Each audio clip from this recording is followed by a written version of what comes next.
Ang Pilipinas ay isa sa mga bansang madalas tamaan ng mga bagyo at iba't ibang natural hazards. Dahil dito, kinakailangan na mas mapaiting pa natin ang ating kapasidad upang tayo ay maging resilient sa mga epektong dulot nito. Ang Pag-asa video na ito ay tutulungan tayong maintindihan ang kahulugan, katangian at iba't ibang epekto ng El Niño Southern Oscillation o ENSO. Ang El Niño Southern Oscillation o ENSO ay isang natural climate pattern na nangyayari tuwing nag-i-interact ang ating atmosphere at karagatan, partikular sa gitna at silanging bahagi ng Dagat Pasipiko o Pacific Ocean. Isang halimbawa ng interaksyon nito ay ang malawakang pag-init at paglamig ng temperatura ng ibabaw ng Tropical Pacific. Ang pagbabago ng temperatura sa Niño 3.4 region ay ang nagsisilbing gabay ng ating mga pag-asa climatologists upang ma-determine kung may paparating na El Niño o La Niña events. Nagagawa nila ito sa pagsukat ng Sea Surface Temperature o SST sa Niño 3.4 region ng Central at Eastern Equatorial Pacific. Ang El Niño at La Niña ay parehong parte ng yugto ng El Niño Southern Oscillation o ENSO. Ang El Niño ay ang warm phase ng ENSO at kadalasang tumatagal ng 8 hanggang 12 buwan. Ang isang El Niño event ay karaniwang nangyayari kada 2 hanggang 7 taon. Samantala, ang malalakas na El Niño ay kadalasang nangyayari kada 10 hanggang 15 taon. Ano-ano ang mga senyales na may paparating na isang El Niño event? Una, mainit na temperatura ng karagatan. Pangalawa, mahinang hangin galing silangan. At pangatlo, kakaunting ulap na nagdudulot ng kakaunting mga pagulan. Ilan sa mga epekto ng El Niño ay ang mga sumusunod. Pagkaantala ng panahon ng tag-ulan, mas mahabang panahon ng tagtuyot, mas mababang dami ng ulan kaysa normal, at mas kakaunting bilang ng mga bagyo na pumapasok sa loob ng Philippine Area of Responsibility o PAR. Ngunit, kapag may pumasok o nabuong bagyo sa loob ng PAR, ay pwede nitong ma-enhance ang southwest monsoon o hanging habagat na maaaring magdulot ng mga pag-ulan, lalong-lalo na sa western sections ng bansa. Ang La Niña naman ay ang cold phase ng ENSO at kadalasang tumatagal ng 1 hanggang 3 taon. Ang isang La Niña event ay karaniwang nangyayari kada 3 hanggang 4 na taon. Nangyayari ito kapag ang mean sea surface temperature sa Niño 3.4 region ay mas mababa ng 0.5 degrees Celsius o higit pa kaysa normal. Ano-ano ang mga senyales na may paparating na La Niña event? Una, malamig na temperatura ng karagatan kaysa normal. Pangalawa, malakas na hangin galing silangan. At pangatlo, maraming ulap na nagdudulot ng madalas na pag-ulan. Narito naman ang ilan sa mga epekto ng La Niña. Mas mahabang panahon ng tag-ulan, kaakibat yan ng mas maraming dami ng ulan. Mas maraming bilang ng mga bagyo na pumapasok sa loob ng Philippine Area of Responsibility at mas malamig na panahon tuwing amihan season.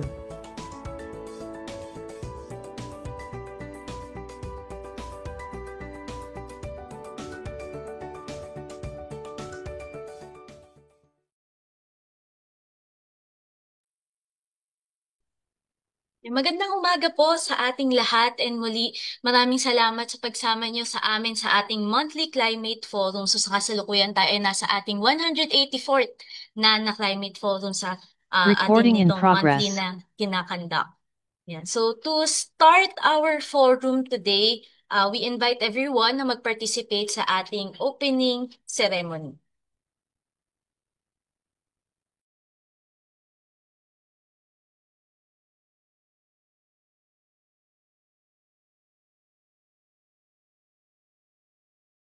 Heavenly Father, we come before you today in gratitude for this opportunity to gather together in this climate forum. We ask for your guidance and wisdom as we learn and grow together. Help us to be open to new ideas and perspectives, to be kind and respectful towards one another, and to strive for excellence in all that we do. Give us the strength, focus and determination to stay engaged and motivated throughout this forum. Bless us with the knowledge and skills we need to achieve our goals and to make a positive impact in our communities.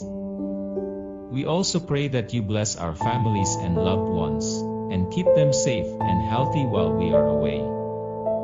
We pray all these things in the name of Jesus Christ. Amen.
Again, maraming salamat po and welcome sa ating 184th Climate Forum. Again, tayo po ay kasalukuyang naka-live din via Facebook and ating YouTube channel. So, if you could share our link sa ating mga kasamahan para mas dumami pa yung mga nakakaalam nitong ating Climate Forum and maka-join din sila sa ating event ngayong umaga.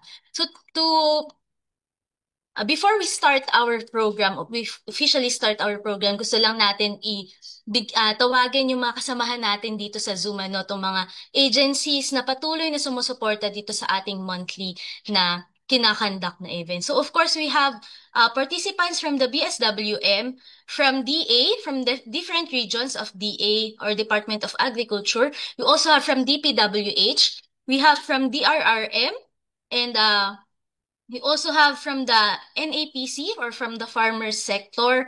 We have from different LGUs as well, and MDRRMC, from NIA, from OCD, from PSMA, PCA, and of course our participants from our colleagues from Pag-asa and our former Pag-asa employees as well.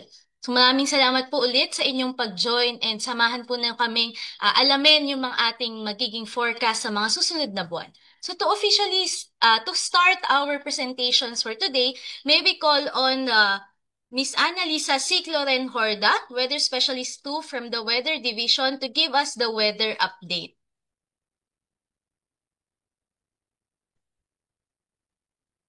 Thank you, Ma'am Val. So, okay po, mag-share na po ako ng screen.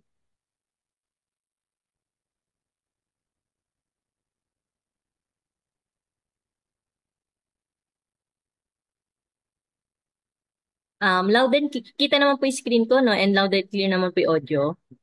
Yes po, Yes. Ma'am Ana. Thank you po. Okay po, thank you po. So, start na po tayo. So, ito po yung latest natin ngayon sa lagay po ng ating panahon. So, ito po yung latest satellite imagery natin na kung saan meron nga po tayong minomonitor na isang low pressure area, at kung makita po natin ay nasa labas naman ito na ating area of responsibility.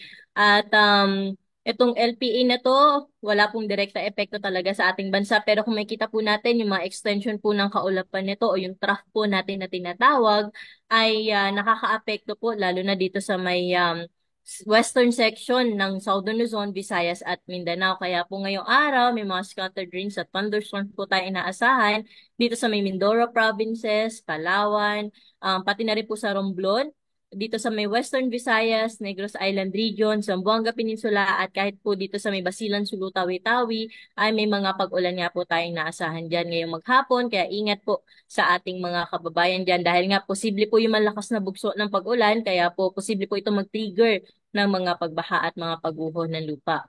Sa may bahagi naman po na extreme northern Luzon, nag-extend po itong frontal system. Kaya po sa forecast natin ngayon ay itong Batanes at Babuyan Islands ay makakaranas din po ng makulimlim na panahon ngayong araw at may mga kalat-kalat na mga pag-ulan din.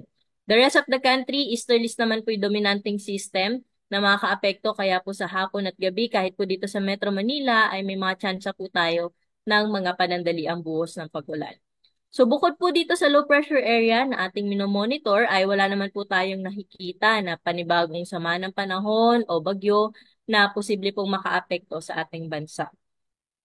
At pagdating naman po sa kalagayan ng ating karagatan, dahil nga po sa umiiral na frontal system, ito pong bahagi ng extreme northern Luzon ay posible pong nasa katamtaman o 1.5 hanggang 2.1 meters yung taas ng alon na posible pong maranasan. Kaya po pinag-iingat din po natin yung ating mga kababayan. Pero sa ibang baybayin po na ating karagatan ay slight to moderate seas naman po yung magiging kalagayan po ng ating sea condition. So, ito naman po yung ating 5-day forecast. So, ngayong araw nga, yung mga nabanggit ko kanina, no, na apektado po ng LPA, tsaka ng frontal system, ay makakaranas po ng posible po yung mga moderate to at times na heavy na mga pag-ulan. So, pero pagdating po ng Thursday, nakikita po natin na posible na pong umiral yung southwesterly wind flow, lalo na po sa may western section ng Luzon.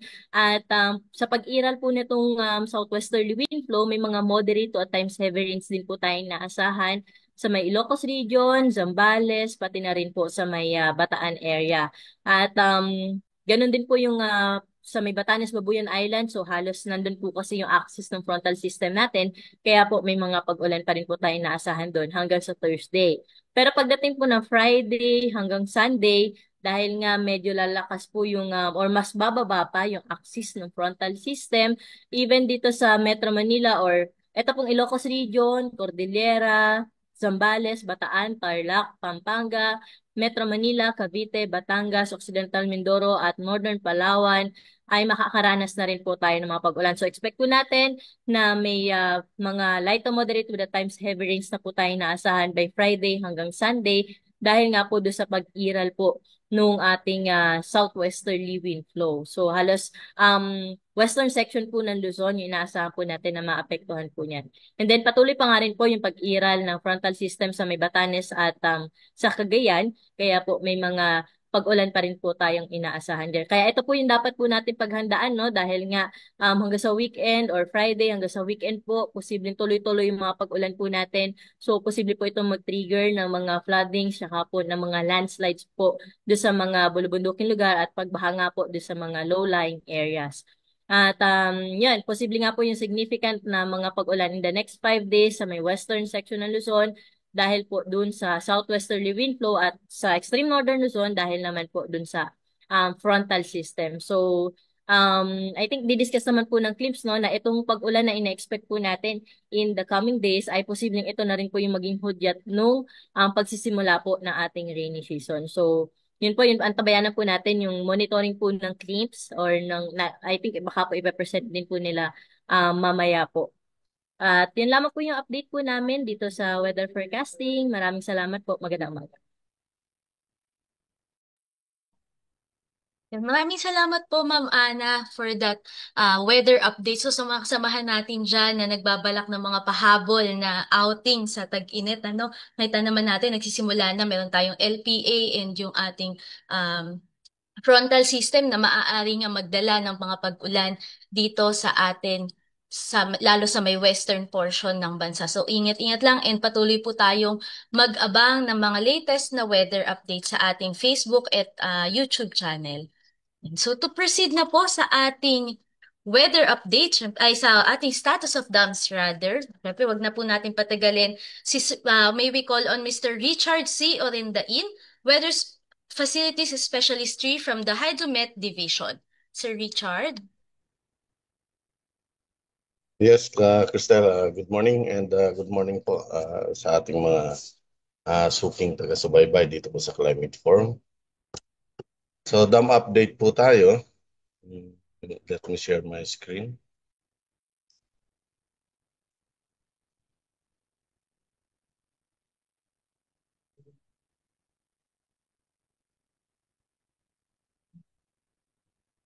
Okay na.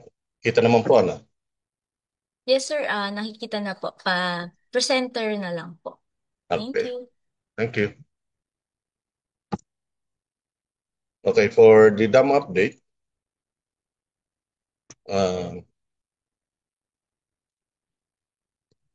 kaninang alas 8 ng umaga, so for Angat Dam is 198.65.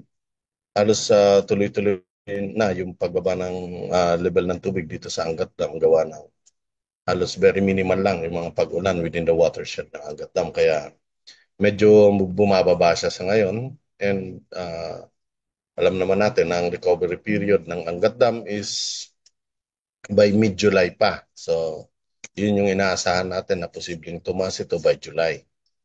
And base naman doon sa rule curve niya is halos mataas siya sa rule curve.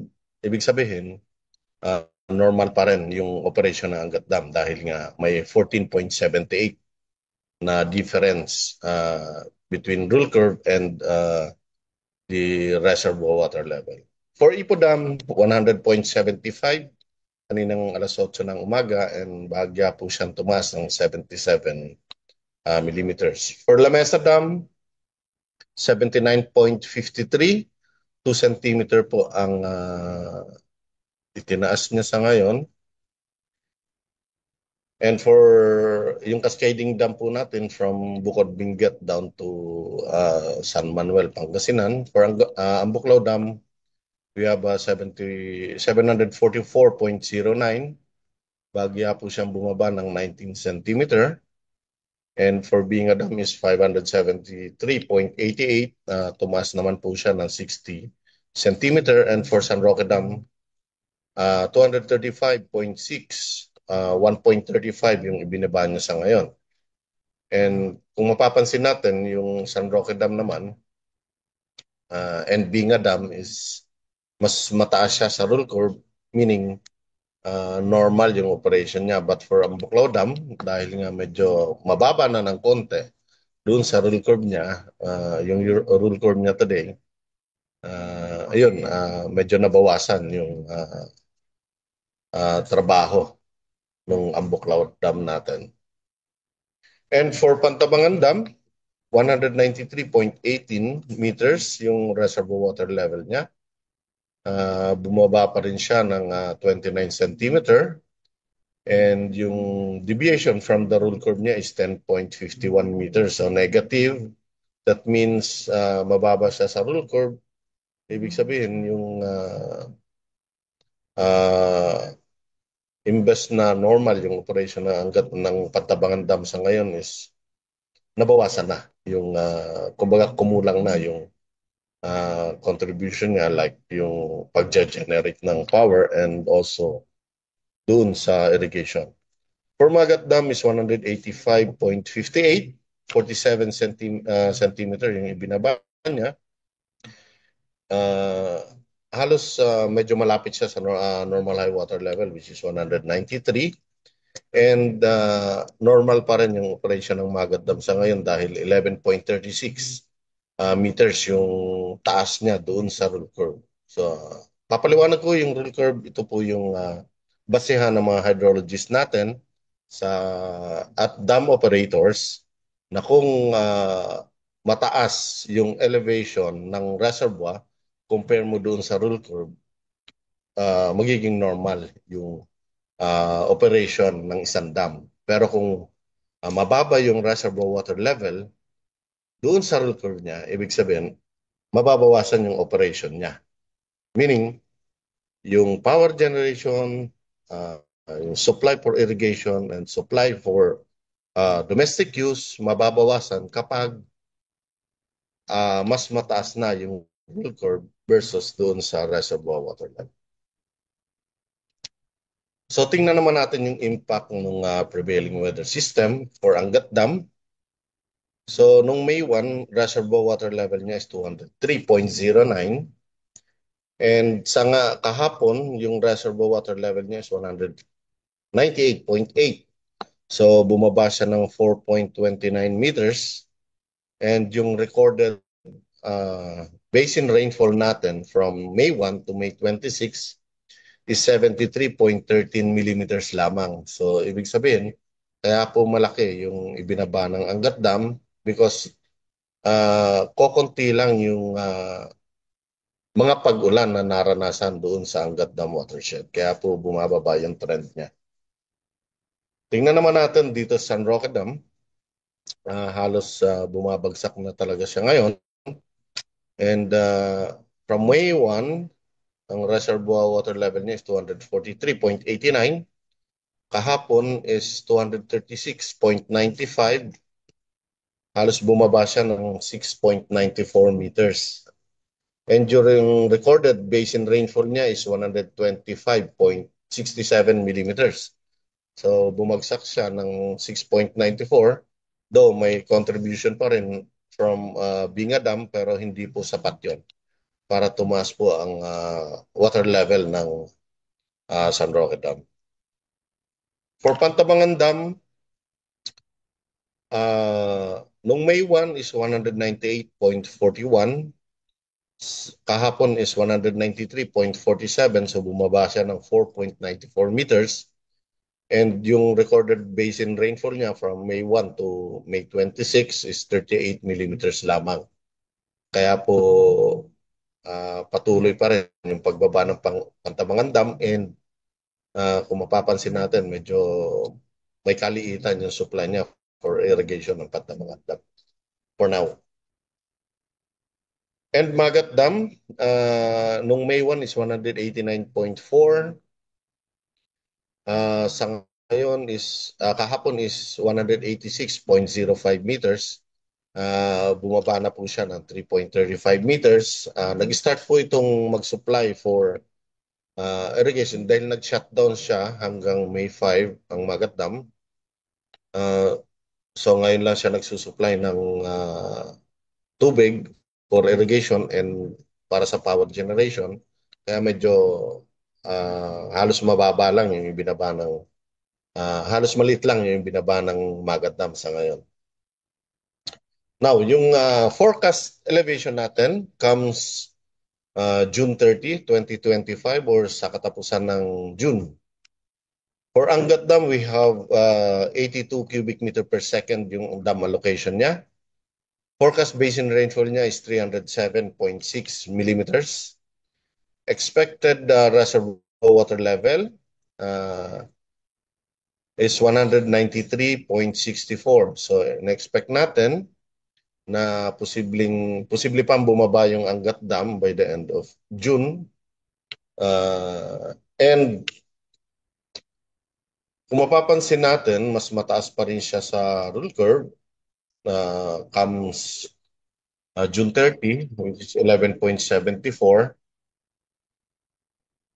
So, normal pa rin ang operation ng Angat Dam. And estimated basin rainfall to reach a normal high water level, ito po yung single event, is 375.98. And kung sa 30 days naman, we have 828 millimeters of rainfall within 30 days bago niya ma-reach yung normal high water level na 210. For San Roque Dam allocation niya is 20 cubic meter per second. Forecast basin rainfall is 341.5. Posible pong tumaas ng medyo malaki. Yung San Roque Dam, aabot po siya ng 244.87. And good news nga dahil posible nga na mas mataas siya doon sa rule curve ng 9.65 meters. And ang pangangailangan niya is umaabot ng 1,369 millimeters of rainfall to reach normal high water level na 280. For Pantabangan Dam, 91.705 yung dam allocation niya. Forecast basin rainfall is 256.8. Posible pang bumaba yung Pantabangan Dam, which is 191.91 by the end of June. And kailangan niya pa rin ng at least 1,542.68 millimeters of rainfall to reach normal high water level of 216 or 1,856 millimeters of rainfall in 30 days to reach normal high water level of 216. For Magat Dam, 189.04 and forecast basin rainfall niya is 260.5. Posible po itong umabot sa spilling level na 190 meters. Dahil sa ngayon, start ng June, ibababa na po natin yung normal high water level ng Magat Dam from 193 to 190. So, pag-start natin ng June is 190 meters na lang po yung normal high water level ng Magat Dam. And estimated basin rainfall to reach normal high water level is 40.45. So, kung ikukumpara natin yung estimated basin rainfall ng Magat Dam na 40.45, kumpara mo doon sa forecast basin rainfall natin na 260.5 or in 30 days, ang Magat Dam is 183.35 millimeters of rainfall. Mas mataas pa rin yung forecast basin rainfall natin, kaya po posibleng umabot ng spilling level ito pong Magat Dam. So, yun lamang po at maraming salamat po.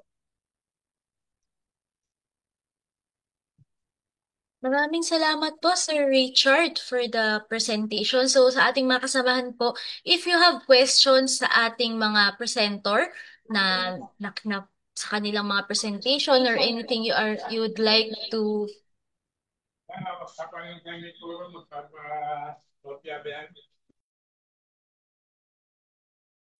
Yan. So if you have any questions po again sa ating mga presenter of you or you have clarifications, please you can just type it on the chat box. We have our staff po and we will consolidate your questions as well as sa ating mga manonood sa Facebook and YouTube Live. So I think we have more than 150 participants at nanonood via Facebook and YouTube. So if you have questions po, just type it in the in the chat box and we will answer it during the open forum later.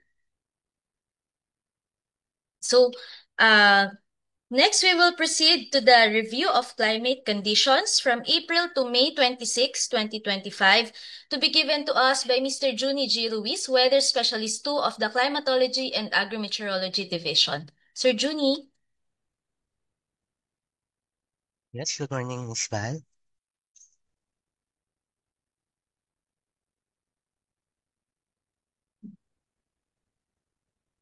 Good morning, everyone. So can you see my screen? Yes, sir. Visible na po. Thank you. So good morning, everyone. I will be presenting the climate review for April up to May 25, 2025.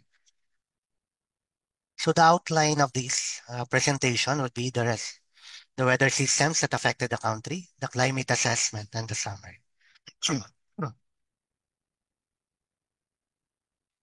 So this month, we had issued monthly climate assessment and outlook that is discussing about the conditions of the Central and Eastern Equatorial Pacific, which is we are now in ENSO neutral and may persist towards the end of 2025. So this will be updated during the climate outlook in the later presentation.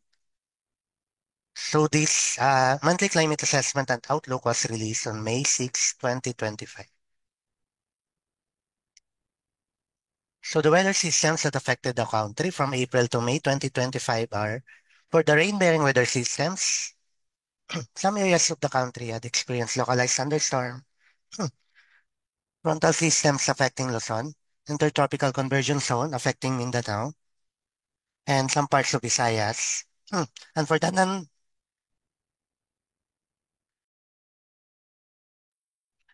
non-rain-bearing weather systems that affected the country are the easterlies and the range of high pressure areas. So some instances of low pressure areas that are affecting some areas in Mindanao and some areas in Western Luzon had also been observed. But still, from April to May 2025, we did not experience or affected by any tropical cyclones.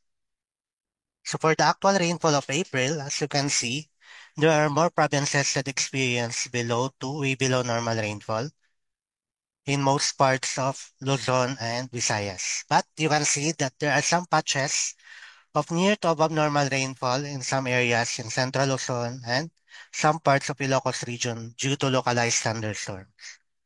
So why does it had this color of green and blue? So as we can see, based on the normal for April, most parts of the country or most parts of Luzon had only experienced less or little rainfall during this time. So even a little rainfall caused by localized thunderstorm can change what we call the percent normal in some areas. But generally for Mindanao, naapektuhan po siya ng intertropical convergence zone.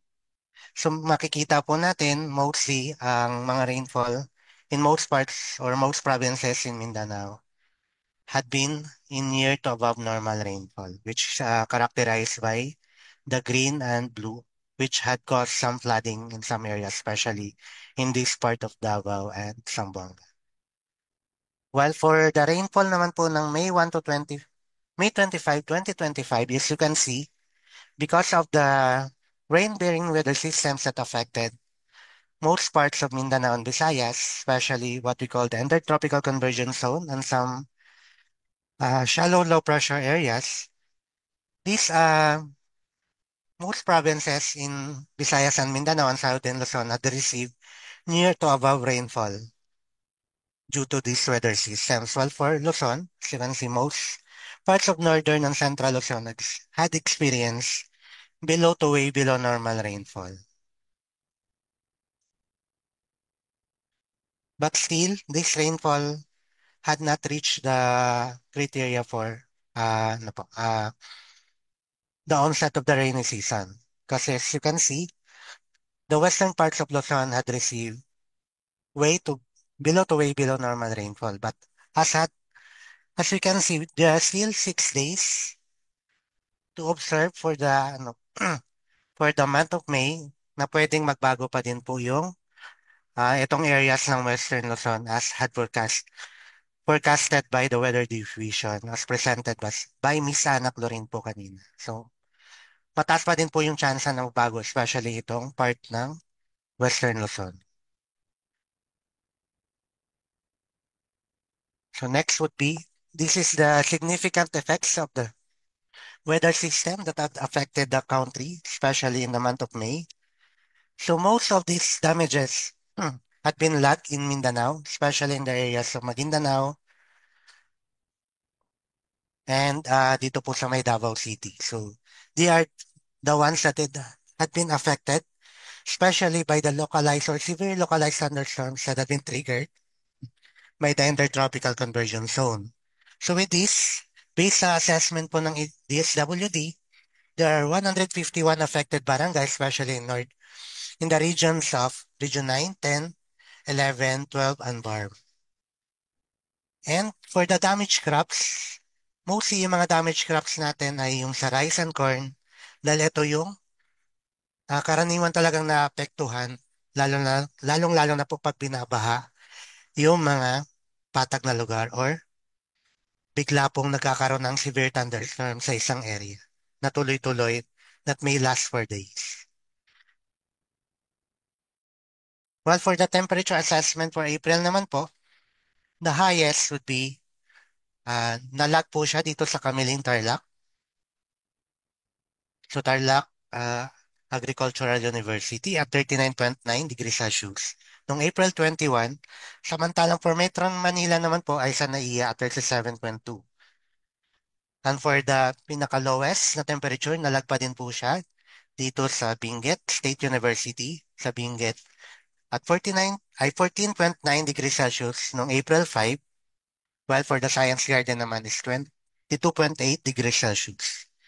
So for the surpass extreme record for April 2025, 2 stations had beat the maximum temperature. This is in Clark, Pampanga. So from 37.1, noong 2019, naging 37.4 na po siya for the month of April. And Puerto Princesa, Palawan, from 36.3 noong 1996, ngayon ay nasa 37 degrees Celsius na siya. So generally, kung titingnan natin, the mean temperature for April ay nagre-range po siya from near average to above average, especially in most areas sa Luzon, sa Visayas. While for Mindanao, may mga areas na nakaka-experience pa din po ng medyo malamig na temperatura kaysa karaniwan. At ito din pong part ng sa may Northern Palawan. While for May 1 to 25, kung titingnan natin, the highest is nalag po siya sa ISU or Isabela State University sa Itiaga, Isabela at 39.2 degrees Celsius noong May 24. While for Metro Manila, yung pinakamataas ay 38.6 degrees Celsius. Sa NAIA, Pasay City noong May 9. At ang pinakamalamig pa din po ay na-register natin sa Benguet State University noong May 9 at 15 degrees Celsius. While for Metro Manila is 23.2 degrees Celsius at NAIA, Pasay City. So generally, kung ikukumpara po natin yung temperature ng April sa May, yung most parts ng Luzon lang po yung nakaka-experience na yun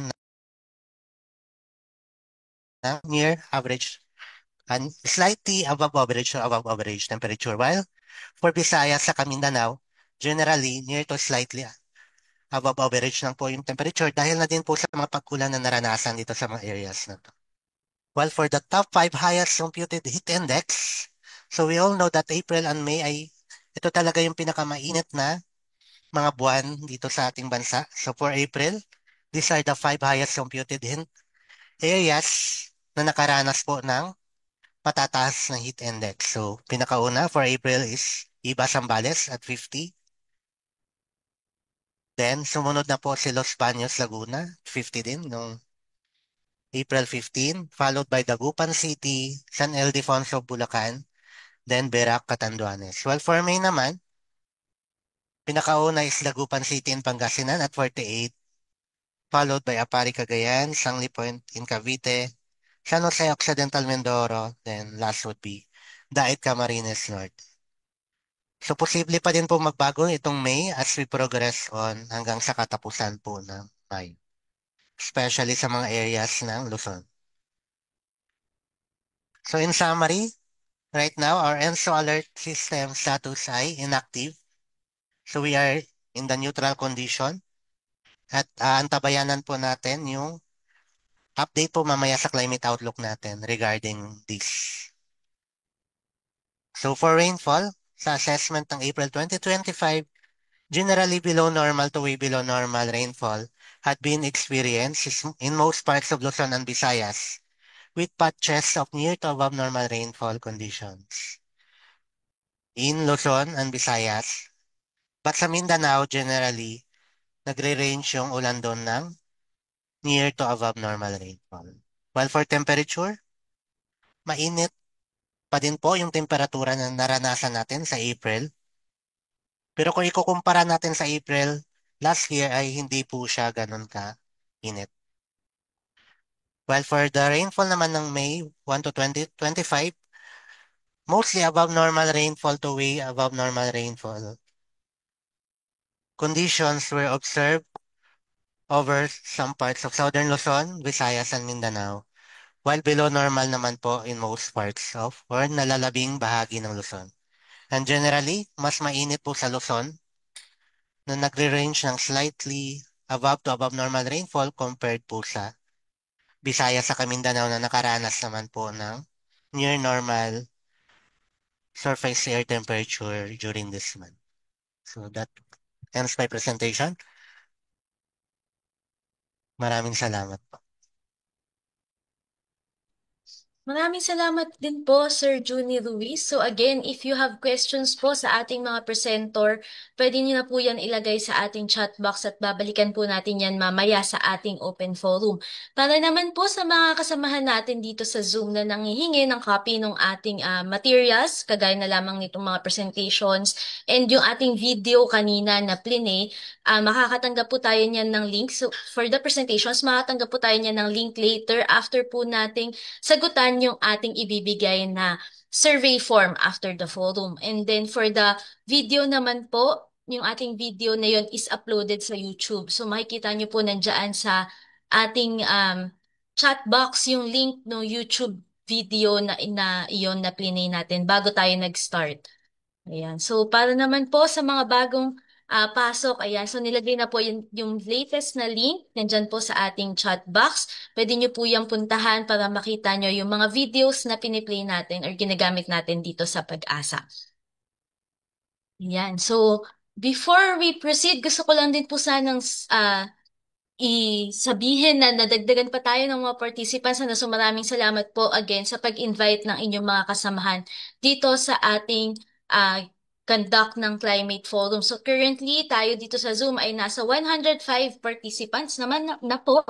Samantalang sa Facebook, meron tayong 140 participants na nanonood or viewers, while sa YouTube, still around 50 participants naman ang nanonood. So maraming salamat po sa patuloy niyong pagsuporta sa ating Climate Forum. So now, I think we can proceed sa ating next presentation for the sub-seasonal to seasonal forecast to be given to us by Ms. Joanne Maybe Adelino, Weather Specialist 1 of the Climatology and Agrimeteorology Division. Ms. Joanne? And maraming salamat po, Miss Valerie. So magandang umaga po sa ating lahat. So let me share my screen po. Audible po ba ako? Yes, Ms. Joanne. Loud and clear Okay. naman. Thank you.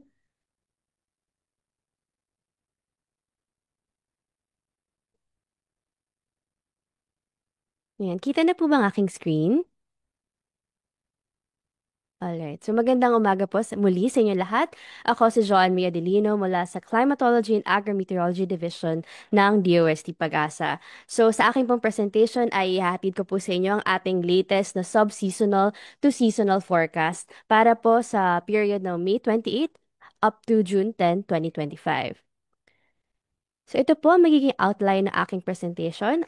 Una-una po ay magbibigay po tayo ng overview kung ano nga ba yung ating sub-seasonal to seasonal or yung S2S forecasting. At pangalawa po, titingnan naman natin yung mga sources of predictability nitong S2S. Pangatlo ay ibibigay ko na nga po ang ating latest na S2S forecast at sa huli naman po ay ang summary ng aking presentation.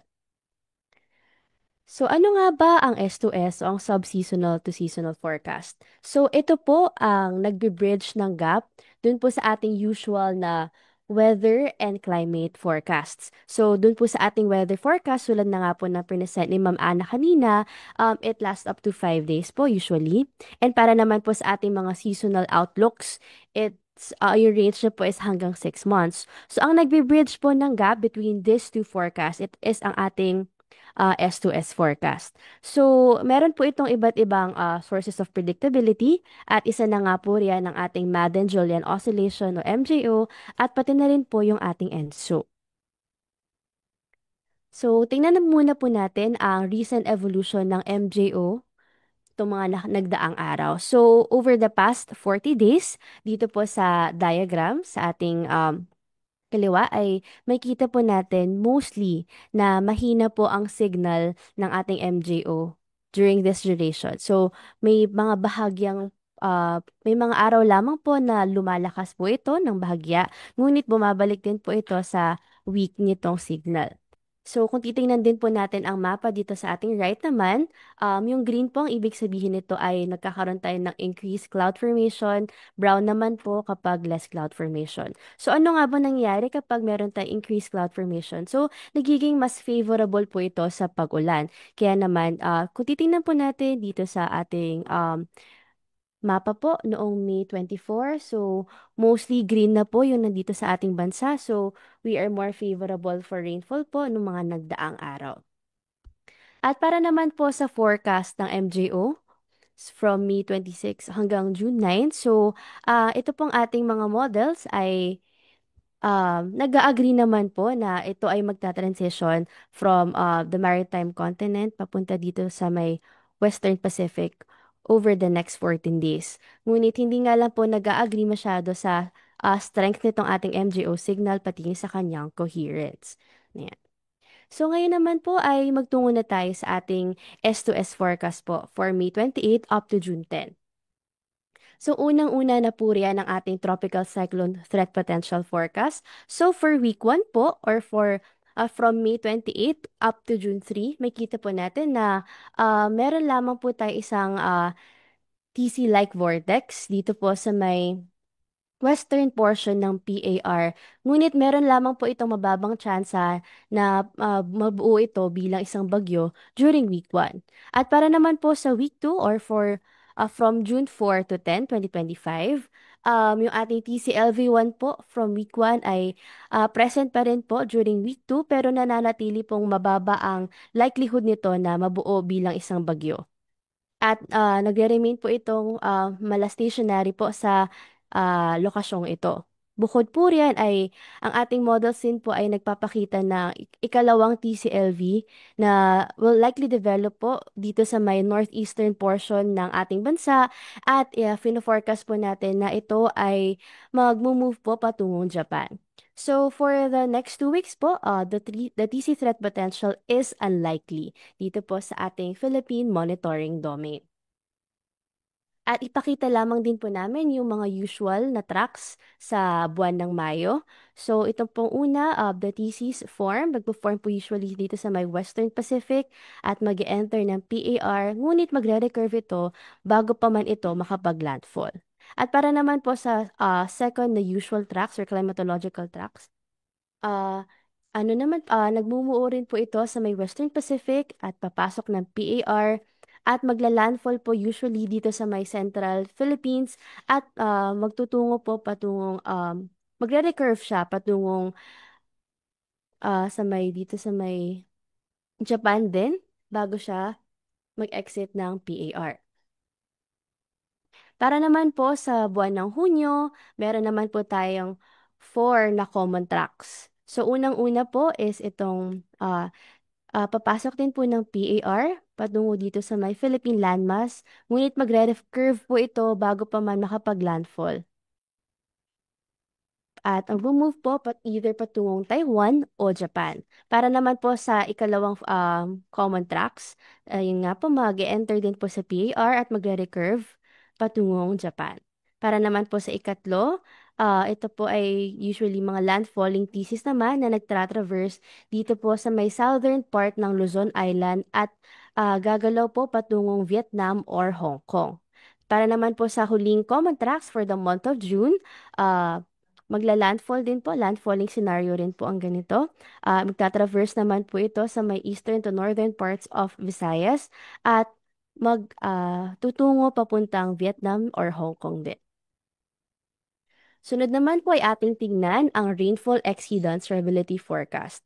For week 1 po or from May 28 up to June 3, para po sa ating 50 millimeters threshold, meron po tayong high to very high probability na ma-exceed yung ating threshold dito po sa may western section ng Luzon. Meron naman po tayong moderate to high probability over the rest of Luzon at malaking bahagi po ng Mindanao. At low to moderate naman po over the rest of Visayas and Eastern Mindanao. Para naman po sa ating 100 millimeter rainfall threshold, high to very high naman po over the western section of Northern and Central Luzon, moderate to high over the rest of Northern and Central Luzon ulit, NCR and Cavite. At low over the rest of the country naman po. Para naman po sa ating 150 millimeter threshold, meron po tayong moderate to high na probability dito sa may western section ng Northern at Central Luzon, low to moderate over the rest of CAR and Central Luzon, and low over the rest of the country. So makikita po natin, magiging maulan na po dito po sa may western side ng ating ng Luzon. Para naman po sa week 2, for the 50 millimeter rainfall threshold, high to very high po over most of Luzon, moderate to high naman sa may Oriental Mindoro, Bicol Region, western section ng Panay at Bukidnon. At low to moderate naman po over the rest of the country.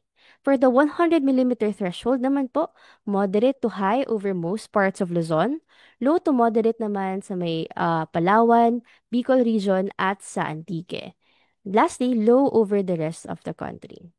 Para naman po sa 150 millimeter threshold, moderate to high dito po sa may western and central Luzon, low to moderate naman po dito sa natitirang bahagi ng Luzon at low over the rest of the country. Bukod po sa ating rainfall, tingnan naman po natin ang ating 2-meter temperature anomaly for week 1 and week 2 ayon sa GFS model.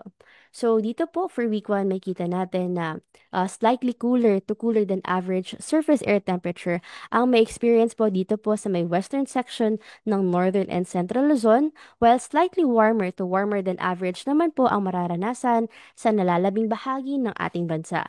For week 2 naman po, slightly cooler to cooler than average surface air temperatures ang mararanasan dito sa may Ilocos Region at Central Luzon, while slightly warmer to warmer than average surface air temperatures ang mararanasan sa natitirang bahagi ng ating bansa.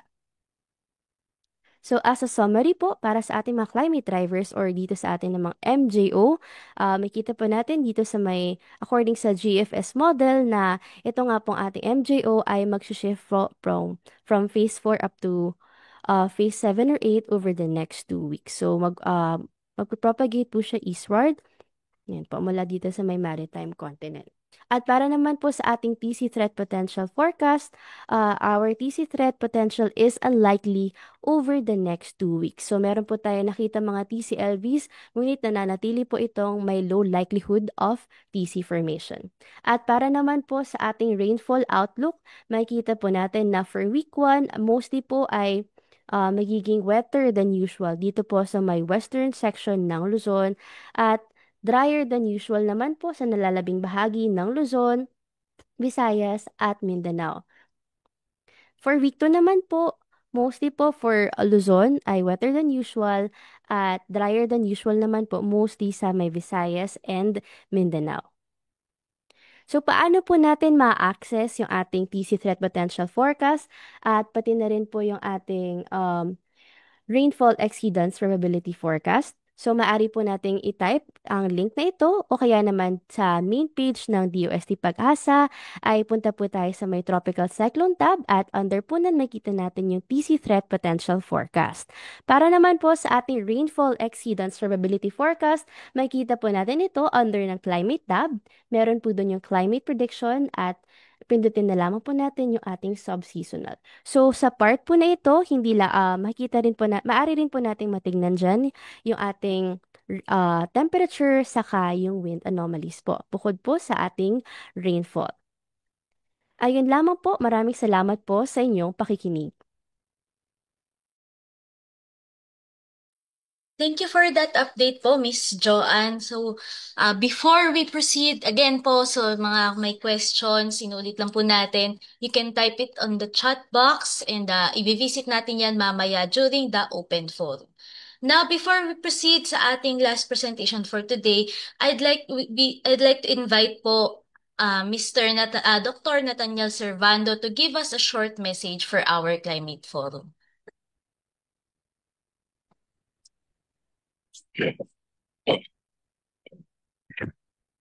Magandang umaga sa ating lahat, especially yung participants.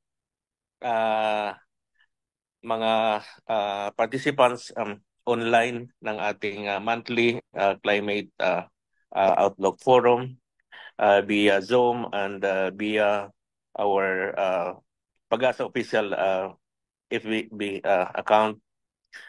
Thank you for supporting this activity from different government agencies. Nakikita ko po from the DA, DPWH, DepEd, from local government units, from Office of Civil Defense, different DRRM offices. Nakikita ko rin si Dr. Ispi Kayanan, ang dating Pag-asa official. Thank you for joining. And of course, from other from representatives from different organizations, either government or non-government organization. Thank you for supporting and participating in this forum. Mahalaga po ang information na maibigay ng ating mga experts from the Climatology and Agrometeorology Division at from our weather forecasters. Taking into consideration days from now, maaring mag-umpisa na ang tag-ulan base sa presentation ni Ms. Joanne. During the first week of June ay maaring makaranas na ng mga pag-ulan ang western section ng ating bansa. This is associated with probably the southwest monsoon na ating hinintay, no? Na maaring maghudyat ng umpisa ng tag-ulan, no? Particularly sa may kanlurang bahagi ng ating bansa na considered as type 1 climate. At during the month of June, ito rin ang umpisa ng tropical cyclone season. Kaya may information na base sa normals, pinapakita ang maaring tracks ng bagyo na maaring mamumuo during the months of June, July. Normally, ang northern portion ng country, Luzon, yung naapektuhan. Bagaman nasa neutral, inso-neutral tayo, meaning walang El Nino at La Nina, siguro mamaya ipakita ng ating mga experts kung ano ang ating inaasahan in the coming season or months, kung may makikita ba tayong El Nino or magpapatuloy ang inso-neutral. Subalit kahit na nasa INSO neutral tayo, inaasahan natin ang normal condition, meaning during rainy seasons, we expect heavy rains. We expect about 18 to 19 or 19 to 20 tropical cyclones during this year, and some of them with higher intensity. Kaya sana ang lahat ng mga information na ibigay ng ating mga experts from the climatology, agrometeorology division through the climate monitoring and prediction section headed by Miss Annalisa Solis ay makakatulong sa iba't ibang sektor upang paghandaan at sana'y bawat information na ibigay ng Pag-asa ay makakatulong upang paghandaan at maibsan ang maaring epekto ng malakas na pag-ulan. Of course, in different sectors, particularly sa agriculture sector, alam natin maraming mga farmers na naka-rely sa rainfall information na binibigay ng Pag-asa. Of course, public safety, maiwasan ang adverse effects ng mga hazards, kalakip ng kapag dumadaan ng bagyo at na matinding mga pag-ulan.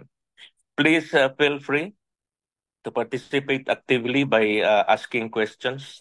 Nakahanda po ang ating mga experts upang sagutin ang mga katanungan. Again, maraming salamat at magandang umaga. Maraming salamat po, Doc Nats, for that wonderful message and of course for highlighting the importance of this conduct of climate forum. So before po tayo habang kasama po natin dito sa Zoom si Doc Nas as well as yung ating mga kasamaan from different agencies, we are requesting everyone for a photo opportunity. So we'd like to get this chance para makapag-take tayo ng photos kasama yung ating mga participants. So we request everyone to please open your cameras para po makita naman natin yung mga magaganda nyong ngiti ngayong umaga. Hello, good morning po sa ating lahat. Ready lang po magbukas lang po tayo ng mga camera at smile po tayo.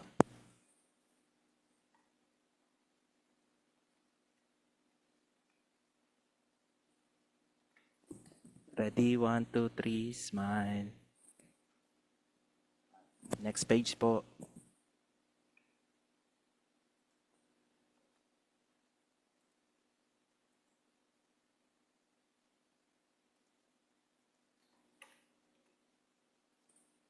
Ready, 1, 2, 3, smile.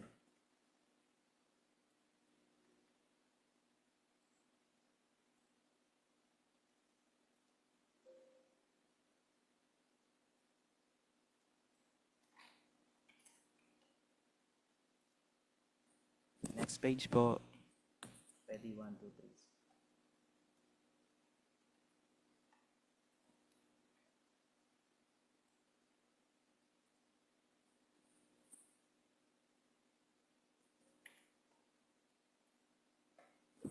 Last page po.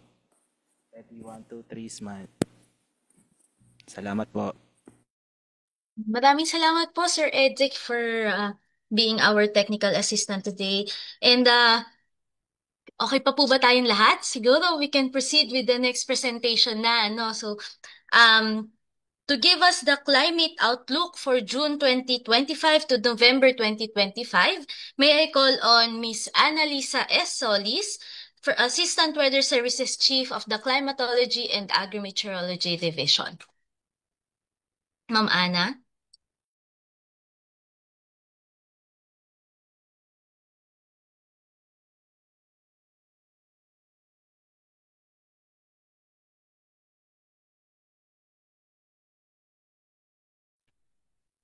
Ayun. Okay, can you hear me? Pwede na po ako naka-unmute na. Yes, ma'am. We can hear you na po, loud and clear. Thank you. Good morning, everyone. So, i-present ko po sa inyo yung latest climate outlook from June 2025 to November 25. So, allow me to share my screen now. Naka-share na po ba, Abay? Hindi pa? Ma'am, I think your presentation wala pa pong nakashare. Okay. Ayan. Okay na? Yes, ma'am. Okay na po. Thank you. Yeah, po. Okay. So, good morning, everyone. So, allow me to present our latest climate outlook from June 2025 to November 2025. So, ano ba yung ating magiging lagay na panahon in the next 6 months? The contents of our presentation about ENSO update and then yung ating climate outlook from June 2025 up to November 2025 and then yung ating summary. So, ito yung latest indicator natin. So, sinasabi natin din ang minomonitor natin yung El Nino at yung La Nina or yung ENSO neutral condition based po dun sa tinatawag nating oceanic and atmospheric indicator.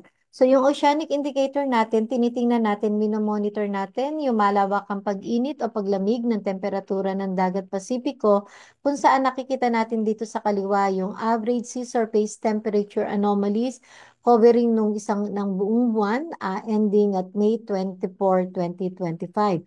So dito yung kulay blue shades, nakikita po natin, meron po at least near average na sea surface temperature towards dito sa may malamig na temperatura dahil kagagaling po natin dun sa La Nina-like condition. And then dito sa kaliwa, sa may parte ng Pilipinas, sa Western Pacific, nakikita po naman natin near to above average po na sea surface temperature na kung saan medyo mainit ng konti pero naandun lang din po sa level ng ENSO neutral condition. So kung titingnan natin, ito pong kabuuan ng Central and Eastern Equatorial Pacific reflects ENSO neutral condition. So titingnan naman din natin yung tinatawag nating atmospheric indicator. So tinitingnan natin dito yung outgoing long wave radiation, kung madami bang kaulapan o kukunti yung kaulapan na naobserbahan natin on the average covering a month. So dito po yung tinatawag na outgoing long wave radiation, yung enhanced convection and precipitation na below average, yun po yung nire-represent nung tinatawag na kulay blue. Whereas yung kulay red naman po, yung orange shade, so yan po naman yung tinatawag na above average outgoing long wave radiation. Ang ibig sabihin po niyan ay merong suppressed convection and precipitation. So yung pong enhanced convection and precipitation, napapansin po natin, evident dyan sa may parte ng Pilipinas, yung merong kulay blue po dyan, and dun sa may parte ng Northern Australia. So meaning, yan po yung mga areas na kung saan may mga pag-uulan na nagaganap ngayon dahil nagkakaroon po ng enhanced convective activity.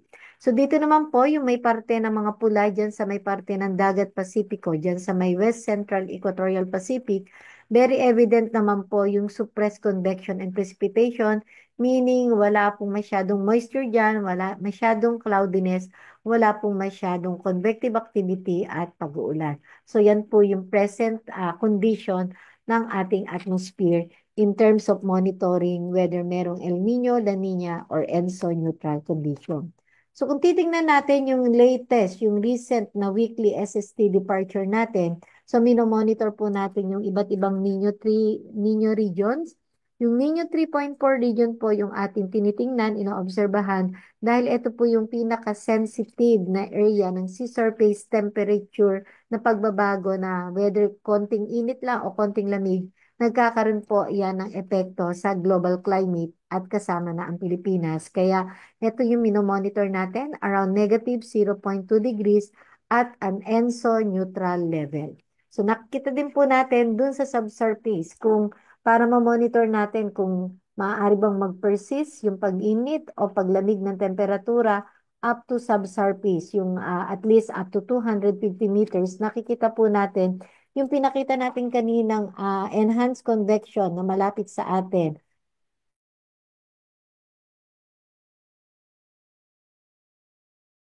Temperatura ng ilalim ng dagat at least up to 250 meter and meron din pong sustained warming. So, ibig sabihin, ito po ay nakakatulong para magkaroon po ng mga convective activity at the atmosphere above it. Kaya nagkakaroon tayo ng mga pag-uulan na ipinakita natin kanina.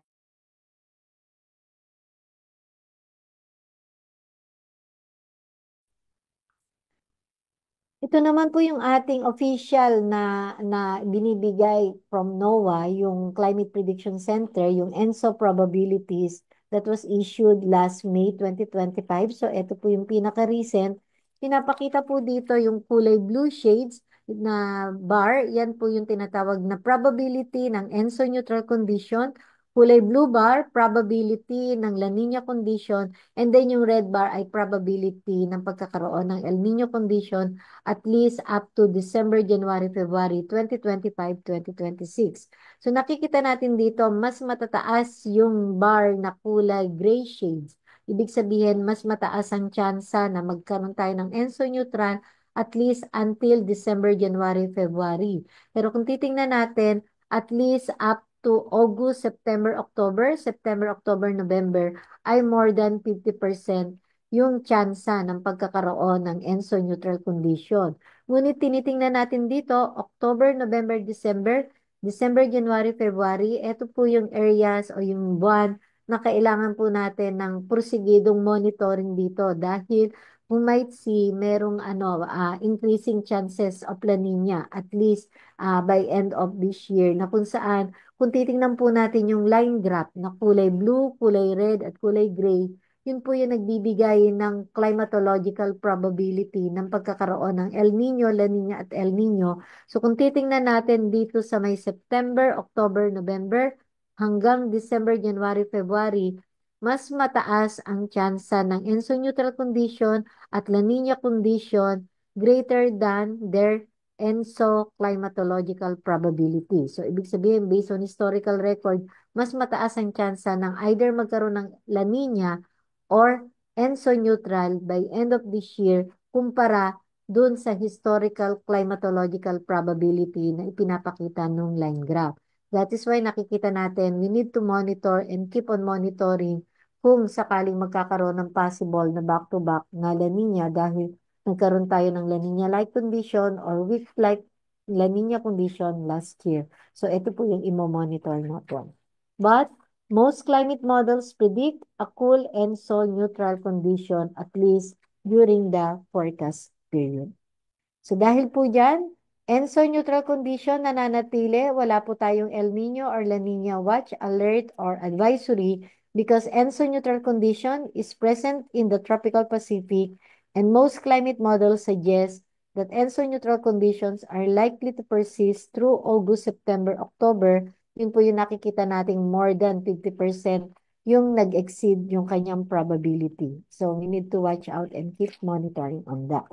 And then our climate outlook in terms of rainfall, temperature, tropical cyclone, and yung dry days natin din po natin for the next 6 months. Here are the possible weather systems that might affect our country during the forecast period from June to November.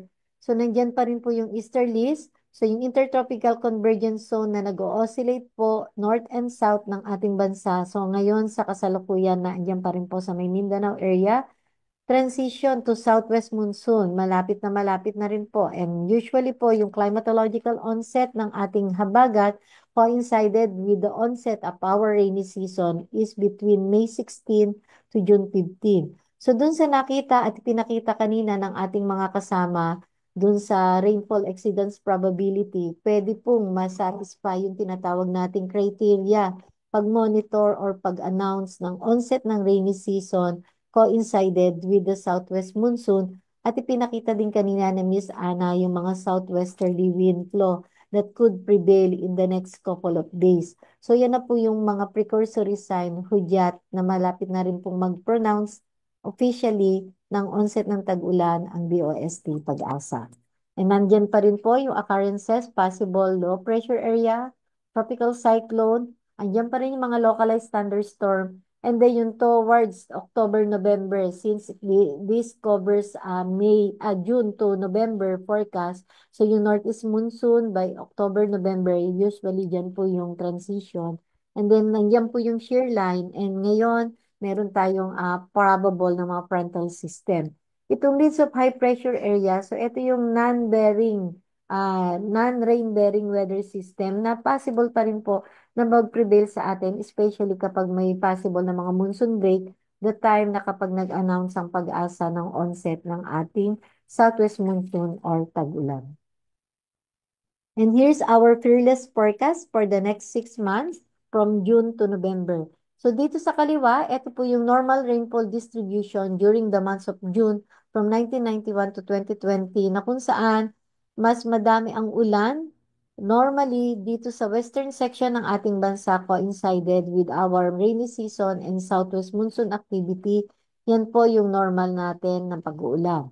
Dito po sa pangalawa, yung forecast rainfall natin in terms of millimeters of rain. So makikita po natin, kung titingnan natin yung ratio ng ating forecast rainfall dun sa normal rainfall distribution ay generally near normal rainfall condition. So ang ibig sabihin po niyan, between 80 to 120% ng ating normal na ulan na natatanggap ay possible for the months of June. Gaano tayo ka-confident or gaano kataas or kababa yung uncertainty, yung kasiguraduhan natin, dito ipinapakita in terms of probability. So makikita natin dito sa dulong mapa, mas marami ang kulay blue, ibig sabihin mas mataas ang tsansa ng may karoon tayo ng above normal rainfall condition during the months of June. At kung mas makikita natin yung mas matitingkad na kulay blue, ibig sabihin po, mas mataas ang chances or mas mataas ang confident na ibinibigay ng model na posibleng magkaroon ng above normal rainfall condition doon sa mga areas na mas matitingkad yung kulay blue. Ito naman for the months of July, so ito rin yung kasagsagan natin ng habagat or monsoon activity at tag-ulan. So normally, marami po talagang ulan. Areas under Type 1 climate, mostly sa western section ng Luzon, including Mindoro and Panay Island and Palawan, of more than at least between 300 to more than 500 millimeters of rain. Yan po ang normal na ulan natin during the months of July. Forecast rainfall natin, kung titingnan natin, ay generally below to near normal rainfall condition. Diyan po sa may parte ng Western Luzon area, kung makikita po natin, below normal rainfall condition ang kanyang forecast, while rest of country might experience near normal rainfall condition. So kindly take note that although below normal rainfall condition po ang pinipredict natin dito for the months of July, sa western section ng Luzon. So kung ikukumpara po natin yung normal rainfall distribution during the months of July, ay madami pa rin po. So ibig sabihin itong below normal na ito na predicted natin still could experience as high as more than 400 millimeters of rain during the forecast period. And the probability po na magkaroon ng below normal rainfall condition sa western section ng Luzon ay mataas, whereas yung probability of having above normal rainfall condition in most parts of the Visayas, including most parts of Mindanao, ay medyo mataas ng tsansa ng pagkakaroon pa din ng above normal rainfall sa may parte ng Visayas at Mindanao during the months of July. Pero kung titingnan po natin, normally yung rainfall distribution pag the month of July, yan sa may parte ng Visayas at Mindanao, kung ikukumpara natin sa ulan sa Luzon ay mas marami pa din po sa may Luzon area. Pagdating po ng August, so peak pa rin ang ating southwest monsoon activity where most parts of western Luzon, areas under Type 1 climate, ay makakaranas pa rin po ng maraming ulan dahil normally near normal rainfall condition ang ating forecast, but yung near normal pong yon ay madami pa din pong ulan in terms of millimeters of rain that we receive during the months of August. At kung titingnan po natin itong probabilistic rainfall forecast natin, yung Western Luzon is geared towards below normal rainfall condition yung probability which is around 40% lang. So ibig sabihin po medyo mataas yung ating uncertainty coming from the forecast natin during the months of August, kaya kailangan po natin ng constant update po. Ina-update po natin itong forecast every month. So, keep on updating po at watch out sa mga updates natin sa mga forecast natin at this time of habagat season. Pagdating ng September, so medyo madami pa rin ang ulan, pero kung ikukumpara sa normal na ulan during the months of July and August, mas kasagsagan ng habagat ang July at August kumpara sa September in terms of rainfall distribution. So kung titingnan natin, for the months of September, generally below to near normal rainfall conditions over major parts of the country. Medyo kokonti lang yung below normal dyan sa may parte ng Luzon area, and the probability of having below normal is high compared dun sa probability ng pagkakaroon ng above normal rainfall dyan sa may Luzon area. Pero kung titingnan natin sa may Visayas at Mindanao, medyo mataas ang chances, probability na marami tayong ulan or above normal for the months of September sa Visayas, Mindanao, including Bicol area and Metro Manila during the months of September. And then finally in October, so dito nakikita natin yung cooling nung tinatawag nating sea surface temperature anomaly na kailangan po nating i-monitor na kung saan possible po na generally near to above normal rainfall conditions during the months of October. So mataas ang tsansa na above normal rin po ang rainfall nating mararanasan pagdating ng October based po dun sa mga models nating ginagamit. So by the way, we are using more than 12 models, more than 10 models, and more than 3 predictors. So kung titingnan po natin, marami po tayong mga member or yung mga ensemble members po ng ating mga models na pinagbabasihan bago po tayo makam up with the consensus forecast being released by Pag-asa officially. So hindi lang po isang model ang pinagmumulan ng ating mga forecast na ito. For the months of November, so nakita din po natin generally above normal rainfall condition over portions of Luzon, including portions dyan sa may Mimaropa region and parte ng Panay area. So mataas ang probability ng pagkakaroon ng above normal rainfall condition over most parts of the country, lalong-lalo na po sa Luzon area. Meron pa po napipredict tayong way above normal rainfall condition pagdating ng November. So this forecast was based on initial recent condition ng ating Dagat Pasipiko at yung kanyang atmospheric indicator during the months of May, yung nakita po natin kanina mga observation, yun po yung initial condition, the time that we predict or we provide this forecast. So napakalayo na pinipredict natin up to November based on initial condition ng observations natin ng Mayo. So as of now, yan po yung ipinapakita ng ating mga models and of course yung expert judgment natin. So hindi lang po natin ipinakita yung mga tabular format ng ating mga presentation, ng mga mapa, but this is readily available, will be readily available at Pag-asa website within the day. At yung pong ibibigay natin ng mga presentations po ay nandyan na din po yung mga tabular format ng ating rainfall in terms of millimeter, percent normal, in terms of probability, including number of dry days. Nandyan po, nakahide lang po sa ngayon yung ating mga tables, pero yan po ay isesend namin at readily available via Pag-asa website within the day.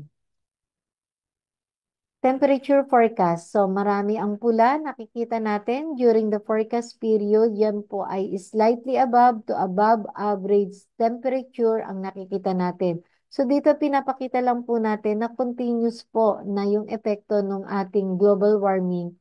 Nakikita pa rin po natin na umiinit at papainit yung ating mga temperature at nakikita rin po yan sa actual at dun sa ating forecast temperature during the forecast period. But there are some patches of slightly below average, medyo mas malamig ng temperatura ng konti. So usually po in general kapag po tayo may mga local thunderstorm activities at mga pag-uulan, nakakapagpababa po yan ng temperatura ng ating lugar. Bagyo. Around 11 to 19 tropical cyclones is forecasted by DOST Pag-asa during the forecast period covering June to November 2025, 1 or 2, June, July 2 or 3, August 2 to 3, September 2 to 4, tsaka October 2 to 4, and November 2 to 3. So around 11 to 19 tropical cyclones ang forecast natin.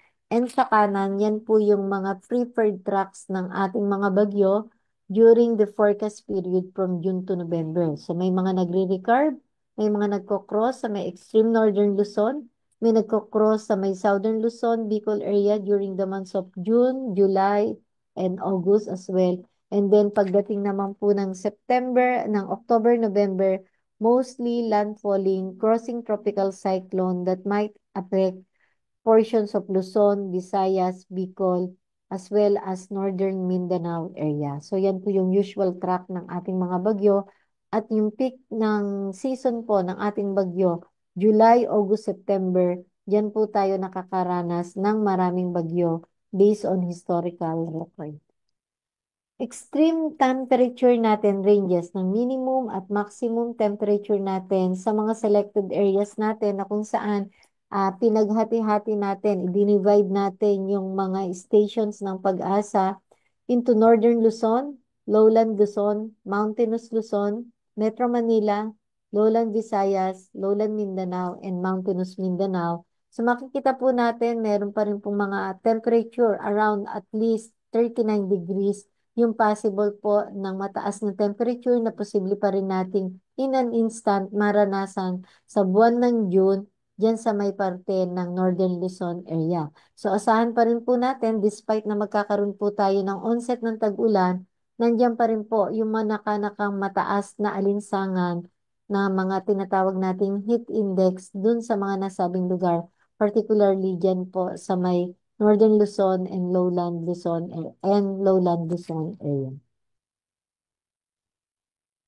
So in summary, ENSO neutral condition is present in the tropical Pacific, no El Nino, no La Nina, ENSO neutral, and most climate models suggest that ENSO neutral conditions will persist at least through August, September, October, which is more than 55% yung probability. And then pagdating ng October, September, October, November, up to December, January, February onwards, so yun po yung imo-monitor natin if there is still possibility na magkaroon ng La Nina, but for now, ENSO neutral condition ang ating general statement.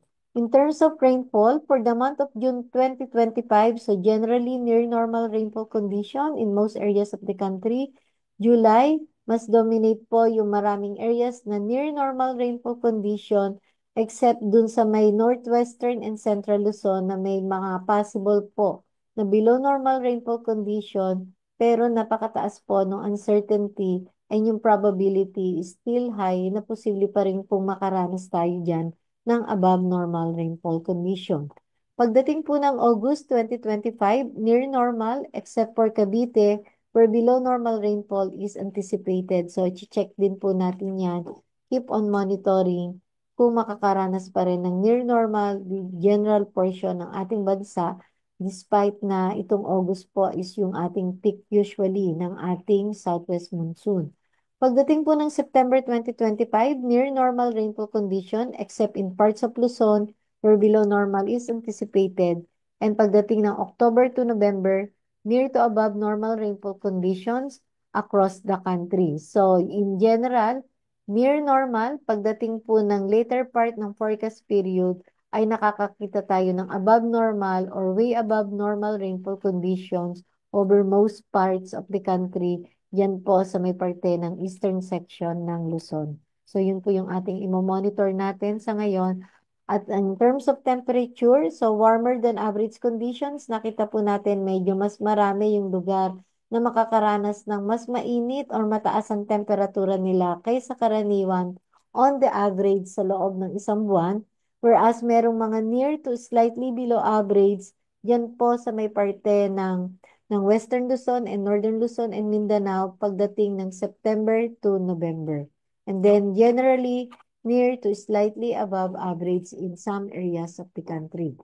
11 to 19 na bagyo likely to develop or enter the Philippine Area of Responsibility during the forecast period. So, 11 to 19. So, may mga possible po na mga pwedeng mag-recurve, pwedeng mag-cross, pwedeng rain-bearing or pwedeng mas mataas ang hangin or malakas ang hangin or pwede naman pong mababa ang hangin, madami ang ulan. So, depende po sa magiging characteristics ng ating mga bagyo sa ngayon.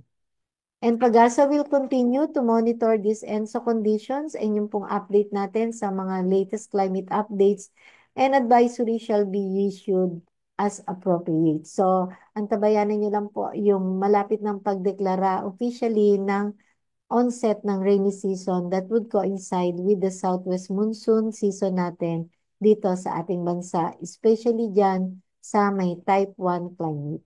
And next tentative schedule, June 25 po, yung ating 185th, 185 na po tayo nagkakasama-sama sa ating climate forum. Ano po? Thank you very much po at maraming salamat. Maraming salamat po, Ma'am Ana, for that presentation. And I hope yung mga kasamahan po natin kanina na nag-aabang nitong ating seasonal forecast na especially mahalaga para sa ating mga everyday na ginagawa is na kita natin kung ano ba yung ating aasahan sa susunod na 6 na buwan. So, yan po. I think meron na din po tayong mga na-receive na questions dito sa ating chat box. So, to start na ang ating open forum, may I call on Ma'am Remedios L. Shervo, Senior Weather Specialist of the Climatology and Agrimeteorology Division to facilitate the open forum. Ma'am Remy. Thank you, Ms. Val. Magandang umaga po, Beth, sa ating lahat. I-invite po namin kayo. Welcome po sa ating open forum. Ito po yung chance para bigay kayo ng mga comments, suggestions, yung mga question din po para po gusto niyo yung mga tanong na gusto niyo maliunawan dito sa ating open forum. Pero before that, magbigay lang po ako ng recap para po dun sa mga nakaraang presentation. Share ko lang po yung aking screen.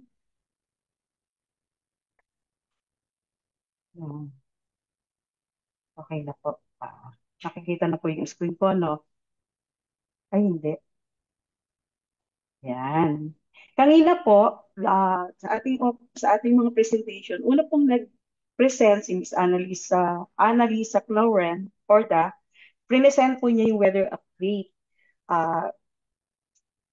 Sabi po niya, according to her, may minomonitor tayo na LPA na nakakapekto sa western section ng bansa. Then, yung for the next 5 days ay magiging maulan sa mga susunod na araw due to the southwesterly wind flows, especially dito sa western section ng Luzon. Next naman po ay presentation ni Mr. Richard Orindain, Weather Facility Specialist 3 ng HMD or na Hydromet Division. Present po niya yung mga water level ng iba't ibang dam at yung deviation nito. Presenting po niya yung rule curve elevation in meter and the deviation from the rule curve. Nagbigay din po siya ng mga assessment level for June 30, 2025 at yung estimated basin rainfall to reach the normal high water level. Next naman po si Mr. Junior Ruiz, nagbigay sa atin ng review of climate condition for April to May 26, 2025. Sa presentation po niya, ENSO alert system, binigay niya is still inactive. Pinakita rin niya yung ating monthly climate assessment and outlook for the narrative and simplified version. Yung mga rainfall na naranasan natin for the month of April to May, gayon din po yung mga weather systems at yung temperature na naranasan sa ating bansa. Nagbigay din po siya ng mga ilang significant weather events na nangyari noong May 2025. And for the next, the sub-seasonal to seasonal or the STS forecast was presented to us by Ms. Joanna May Adelino, Weather Specialist Wanakan, wherein yung mga present niya, yung MJO signal, according to her, the MJO signal has mostly been weak during the past 40 days period. Then, binigay din po niya yung TC threat potential for the next 2 weeks at sabi niya unlikely na magkaroon tayo ng bagyo for the next 2 weeks. Yung climatological tracks were also presented for April and May at yung chances ng rainfall, ano ba yung mga chances ng rainfall na mag-exceed siya ng 50 to 150, 100, and 150 millimeter. And for the last presentation by Miss Ana Lisa Esolis, kanina binigay yung review, ngayon naman, ano ba yung inaasahan natin for the climate for the period June 2025 to November 2025, binigay niya sa atin yung forecast ENSO, na sabi nga niya, most climate models are forecasting or magkakaroon tayo ng ENSO neutral condition likely to persist up for the period August to October 2025. Ano-ano ba yung mga weather system na makaka-apekto sa atin? At sabi din niya kanina na itong mga weather system na to ay posible na masatisfy niya yung criteria na sa pag-declare ng onset ng rainy season. Binigay din niya yung mga forecast rainfall natin, temperature, ano ba yung inaasahan nating average mean temperature, yung naasahan nating magiging extreme, yung pinakamalamig at pinakamainit na temperatura na ating maranasan. Then, yung mga dry days at ako, sabi nga niya kanina, 11 to 19 tropical cyclones ang ating inaasahan. Pero bago po ito, gusto ko po sanang meron po bang dito sa ating audience muna, bago ko po basahin itong mga question na ito, meron po bang gustong magtanong dito sa ating Zoom platform?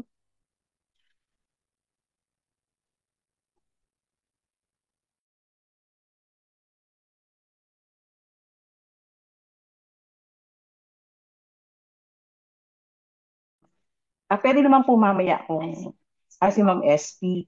O from Ma'am SP, sige po, gusto niyo po bang may itatanong po? The floor is yours now po.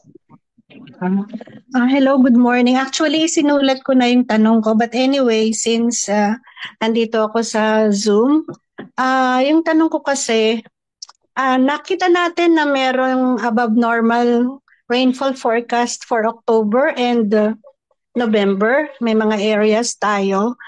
So does this mean na we have big chances of landfalling tropical cyclones for these months? Kasi kailangan din nating malaman kung may mga malalakas na bagyo na pwedeng tumama sa ating kalupaan. Thank you.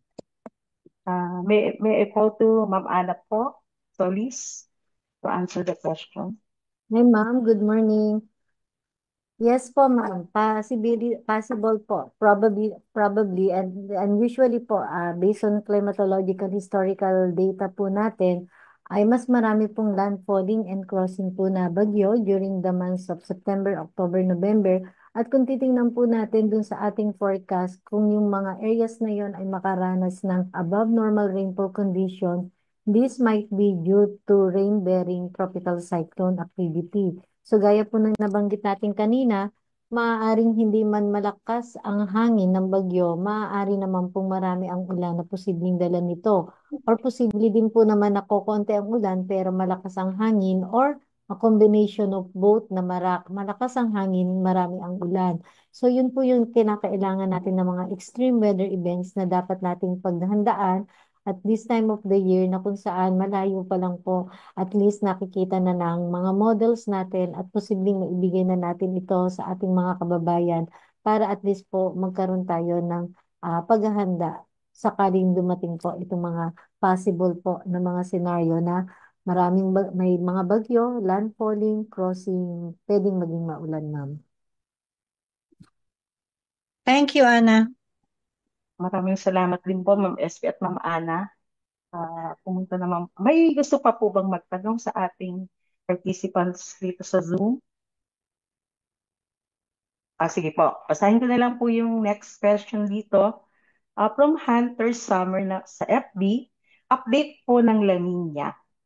Although na-present na po ito kanina, may I call on again Ms. Solis para elaborate lang po ito. Ma'am Ana. Thank you, Ma'am Remy. So sa ngayon po ay ENSO neutral condition. Wala po tayong El Nino, wala po tayong La Nina. Kung titingnan po natin sa ipinakita natin kanina dun sa mga climatological probability at yung pong probability ng pagkakaroon ng La Nina at ng Enso neutral, yun po yung medyo mas mataas ang possibility by end of the year.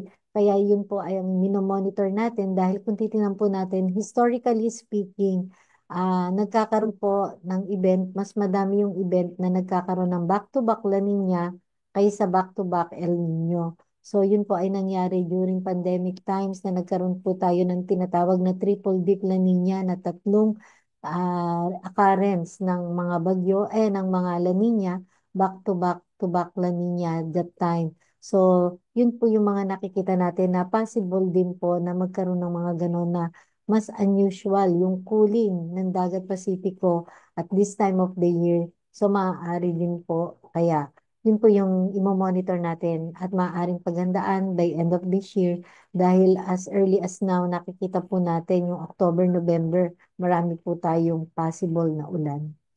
Thank you. Thank you. Hunter Summer, sana nasagot, malinaw yung sagot, nalinawan ka sa kasagutan ni Ma'am Ana. Next question from PSMA Oscar Cortez. Sir Oscar, question po niya, good morning. Considering the changing rainfall patterns that we had been experiencing due to climate change, it seems now that the four climate types in the country are no longer that reliable or valid as basis for crop scheduling. Is this a fair observation? May mga reports din daw po about some sectors na nagde-develop ng new cropping calendars for specific crops using more recent rainfall data patterns. We'll appreciate your comments on this. Salamat po at have a good day. Maybe we can call on Miss Ana again. Ma'am Ana po.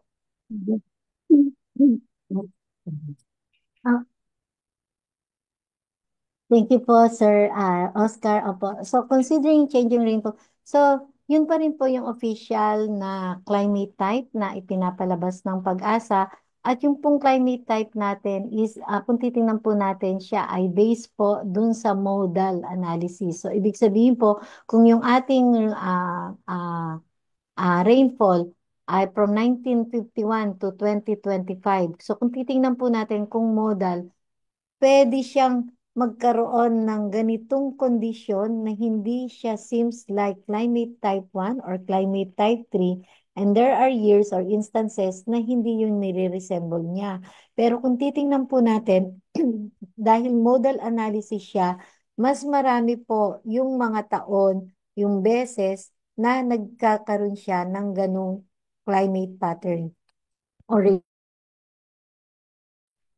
sorry po. So, ang ibig sabihin lang po niyan, there were times due to El Nino or La Nina. So, siya po kasi yung nagbibigay sa atin ng dominant na variability kung bakit nagpapabago-bago ang ating mga rainfall pattern due to El Nino and La Nina. Pero kung titingnan pa rin po natin, ganun pa rin po yung ating climate type. Nagbabago lang po siya. Usually, ang ating climate pattern or rainfall pattern sa isang lugar due to El Nino nga po and due to La Nina. So meron po tayong ginagawa na mga pag-aaral diyan kung possible po nga ba na magbago na din yung ating climate type. So sa ngayon po officially yan pa rin po yung ginagamit namin. And we might need to share siguro po allow me to share po itong ginagamit nating bagong easy tool ngayon.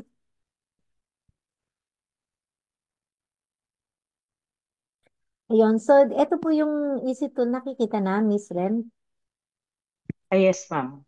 Yes. So ito po yung tinatawag nating ENSO Assessment Simplified Tool. So dito po makikita natin yung rainfall pattern ng bawat lugar sa buong Pilipinas na kung saan meron pong istasyon ang Pag-asa. So dito makikita po natin na talagang variable yung rainfall natin, iba-iba yung rainfall pattern natin sa iba't ibang lugar.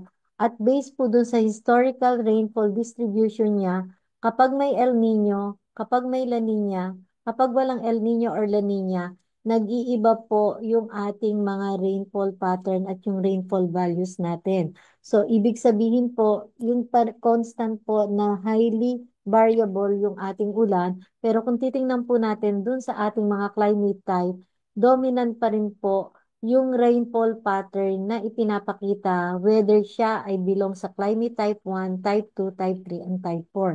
May mga pagbabago lang po kapag merong El Nino or La Nina. So yun po ay ina-account din po natin based on historical record.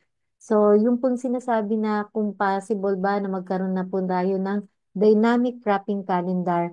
So yun po ay isa sa mga isinasagawa po ngayon na meron pong ongoing project ang Department of Agriculture at ang Pag-asa, yung pong Adapting Philippine Agriculture to Climate Change na kung saan hopefully po ay makadevelop tayo ng dynamic cropping calendar or dynamic cropping pattern based po dun sa mga climate pattern na ibinibigay ng bawat lugar based po kung ano yung mga suitable na crops na pwedeng itanim based po dito sa ating changing climate pattern.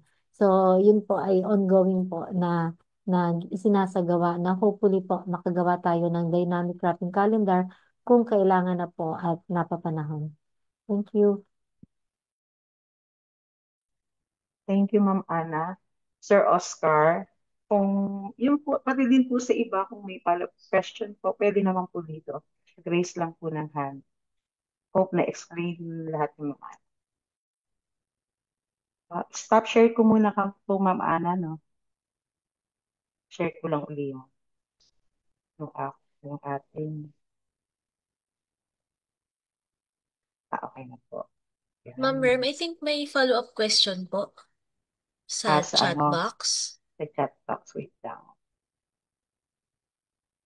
Paano ko makita? Si Sa Sir chat. Oscar Sige. po.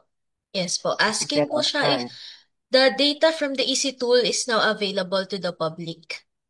Sige. Eto, nakita ko nga. Sir, Ma'am Ana? hindi pa po siya publicly available kasi ongoing po yung ating development. But definitely po, ito ay ipoprovide po natin, lalong-lalo na po sa Department of Agriculture dahil ito po yung kailangan para makagawa tayo ng better climate information services para sa mga farmers po na kung saan yun na nga po maka-adapt na dun sa mga suitable crops na pwedeng itanim given po yung different rainfall variability ng bawat lugar. So, yun po. Hopefully po, maging readily available po ito in the near future. Thank you po. For the next question or inquiry, from Sir Eduardo Castin from FB, ang tanong po niya, wet months is yet rough. Region 12 Soxargen experienced daily rainfall since May 3. Some areas, especially the barn, were flooded to the max. What was the possible reason for this? Can we experience heavy rainfall 8 hours in some areas of Mindanao? Ma'am Ana, tawagin ko lang po muna si Miss Ana Cloren, then mag-additional info ka na lang po kung ano. Ma'am Ana Cloren, andyan ka po ba? Pwede pong Yes po. Thank you po, Ma'am Rem. Apo. Sa first question po niya ay tama po no, wala pa pong tag-ulan itong mga unang or first half po ng May or hanggang ngayon nasa third week po no. Pero yung mga pag-ulan po na naranasan sa may Soxargen, pati na rin po sa BARM ay dahil po yun sa Intertropical Convergence Zone na nakaapekto po sa kanila. At yun nga po, meron po tayong mga nilalabas po ng mga weather advisories at kahit po yung ating mga PRSDs ay naglalabas po ng heavy rainfall warnings dahil nga po, lalo na po sa may BARM note at some parts po ng Soxargen ay malalakas po yung naranasan ng mga pag-ulan. So ngayon po ay in-expect din natin or in the next 8 hour or 24 hours po yung western section ng Mindanao, Zambopen, Basilan, Sulu, Tawi-Tawi po, meron pa rin po mga pag-ulan na ina-expect ngayon at dahil naman po ito dun sa trough po ng low pressure area. So yun po yung weather system na nakaapekto po sa may Mindanao or lalo na po dyan sa may western section po ng Mindanao last week tsaka hanggang ngayon po. Thank you po, Ma'am Rem. Maraming salamat, Ma'am Ana. Yung isang Ma'am Solis, okay lang po ba? Mukhang nasagot naman niya. Magdadagdag ka po ba? Ma'am Rem. Okay na. Sige po. Proceed na tayo sa next question. Parang ito po yung tanong kanina ni Ma'am SP. Di po ba na, Ma'am SP? Sa ngayon po, wala muna tayong mga naka-line up na question. Meron pa po bang gustong magtanong dito sa ating Zoom? Since wala na po yata tayong mga tanong, ibabalik ko na, meron nga po pala tayo dito, sorry. Your feedback is important to us. Ini-encourage po namin kayo na scan to para masagutan naman to. At automatic po to pag nag-answer kayo dito, papadalan po kayo ng certificate of appearance, saka po yung mga presentation, automatic masesend po sa email nyo. Sana po, na-scan natin to at masagutan. Yun lamang po at maraming salamat. Back to you, Miss Val, since wala na tayong mga tanong. Hello po, Ma'am Rem. So, I think meron lang po tayong additional question sa Facebook. Okay lang po bang basahin ko? Sige. Sige Okay. po. So we received a question po from Mr. Ariel Rojas. Good morning po. Kung Thursday, May 29 po, ine-expect ang start ng pag-ihip at pagpapaulan ng southwest wind flow, does it mean na by the 5th day or June 2, Monday, ay magde-declare na ng pagpasok ng tag-ulan sa Western Philippines? Or fix po ba yung pentad or 5-day period? Salamat po. May we call on Ma'am Ana po. Thank you po, Sir Ariel. Yes po, possible po, based po dun sa inyong observation. So, possible po, we try to keep on monitoring po itong tinatawag nating onset ng tag-ulan. So, kailangan po masatisfy natin yung established criteria and then yung pong tinatawag na merong westerly component yung ating hangin. So, sa ngayon po, sa pinakita ni Miss Loren ay magkaroon ng mga westerly and southwesterly wind flow na. So, hudyat na rin po ng palapit na ng southwest monsoon or habagat. So, yung pong ating rainfall monitoring, yung pentad analysis po natin. Kasi ang pagdedeklara ng ating tag-ulan ay hindi po isang araw lang. Ito po ay pentad, 5 days. So, yun nga po yung sinasabi ni Sir Ariel. Na possible yan po kung sakaling ma-establish, ma-satisfy yung ating criteria. But for now po kasi, 3 station pa lang po yung nakaka-reach nung criteria na ma-reach yung established criteria para mag-declare tayo ng tag-ulan. So meron po tayong minomonitor na mga around 14 stations at 3 po yan ay nagre-represent sa Metro Manila. So at least maka 7 stations po tayo o 50% po ng station na minomonitor natin dito po sa areas under Type 1 climate. At least kalahati po niyan ay masatisfy yung criteria natin na total of 25 millimeters of rain during the 5-day period, provided na yung yung 3 days po nito ay sunod-sunod na walang zero rainfall at possible po na around 50% ng ating stations na minomonitor ay ma-meet yung criteria, dun po tayo mag-declare ng ating onset ng tag-ulan. So napakahalaga po ito, lalong-lalo na sa mga ating rain-fed farmers and yung sa ating mga DRR sector para po sa paghahanda kung sakaling magkaroon ng mga pagbabaha or landslide dulot ng maraming ulan. So, thank you po.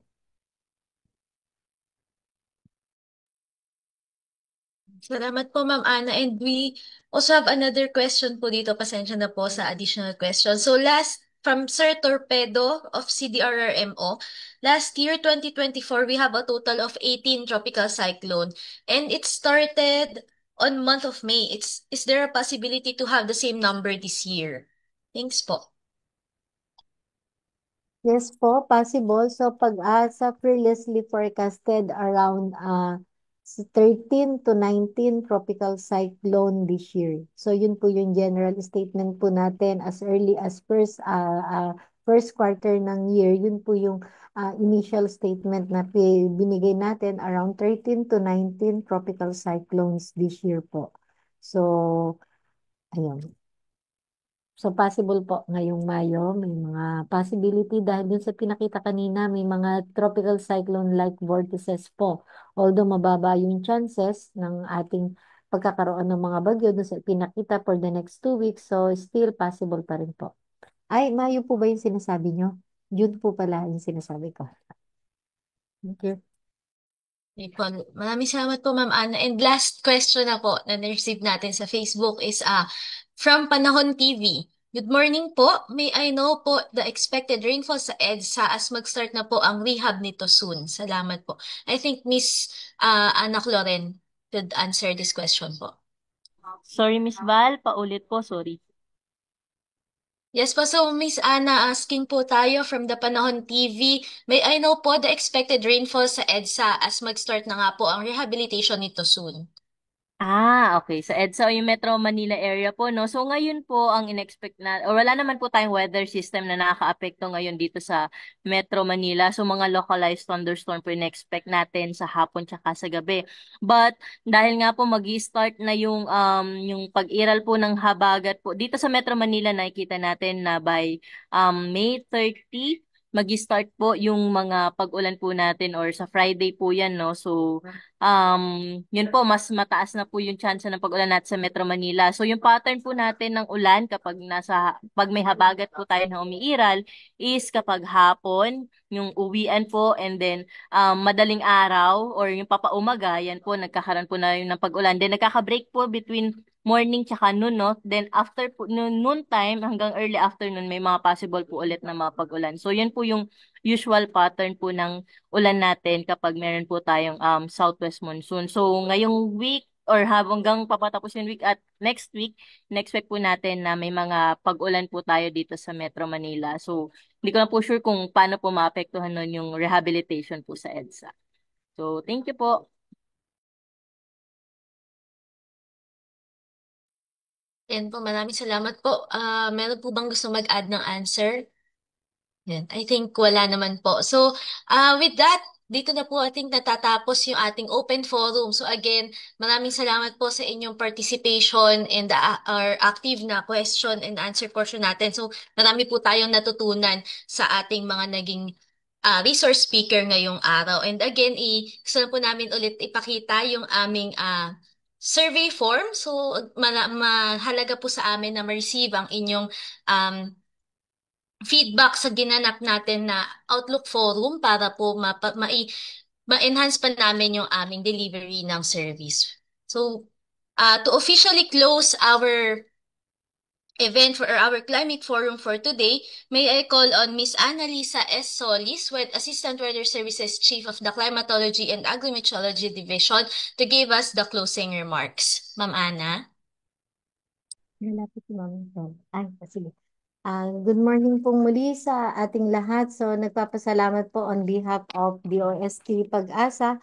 So, maraming pong salamat sa patuloy niyo pong pagtangkilik dito sa regular conduct ng ating Climate Outlook Forum. So, asahan po ninyo na pagbubutihin pa po ng Pag-asa, DOST Pag-asa ang serbisyo at yung napakahalaga po nung survey form na inyong sasagutan. Maaaring dyan niyo po maibigay o mailahad yung lahat po ninyong mga possible na mga comments, suggestion, or kung meron po pa rin kayong mga further clarifications, hindi lang po dito sa ating conduct ng Climate Forum, kundi dito na rin po sa Pag-asa as a whole. So, asahan po ninyo na tutugunan at titingnan po natin sa abot ng makakaya ng DOST Pag-asa, yung lahat po ng possible na kakailanganin natin, lalong-lalo na po sa paghahanda sa panahon ng tag-ulan, itong paparating na panahon ng habagat.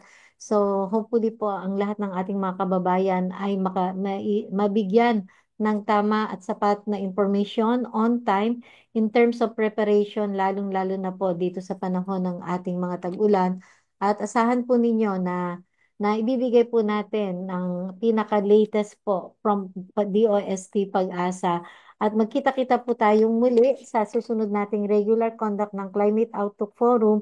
At lagi niyo pong bisitahin yung pag-asa.dost.gov.ph. So napakarami pong impormasyon, napakarami pong mga advisory, mga forecast at lahat po ng mga kailangan in terms of weather, climate, hydrometeorology, and astronomical information po readily available sa DOST Pag-asa right at your fingertips, including po sa ating social media account sa DOST_Pag-asa at sa ating pong official YouTube channel. So asahan po ninyo na magbibigay kami ng tama at sapat na impormasyon. Iwasan lang po natin yung mga false information at fake news. So labanan po natin yung sabay-sabay, lalong-lalo na po sa panahon ng kalamidad. Maraming salamat po. So see you po again next month, next time. Thank you. Maraming salamat po, Ma'am Ana, and maraming salamat po ulit sa ating lahat na nakilahok dito sa ating 184th Climate Forum. Again, ipapakita po namin mamaya yung ating QR code para sa ating survey form, and we'd like everyone to please answer our survey form. And upon answering yung survey form, marireceive niyo po yung ating certificate of attendance for today's forum and link po ng ating drive kung saan i-upload natin yung mga presentations ng ating resource speaker kanina. And with that, we hope to see you in the next Climate Forum, our 185th Climate Forum sa June 25, tentatively June 25, and this ends our Climate Forum for today. Maraming salamat po and happy lunch sa lahat. Maraming salamat po. Thank you po. Good job. Well done. Maraming salamat po. Don't forget our survey form po.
Recording stopped.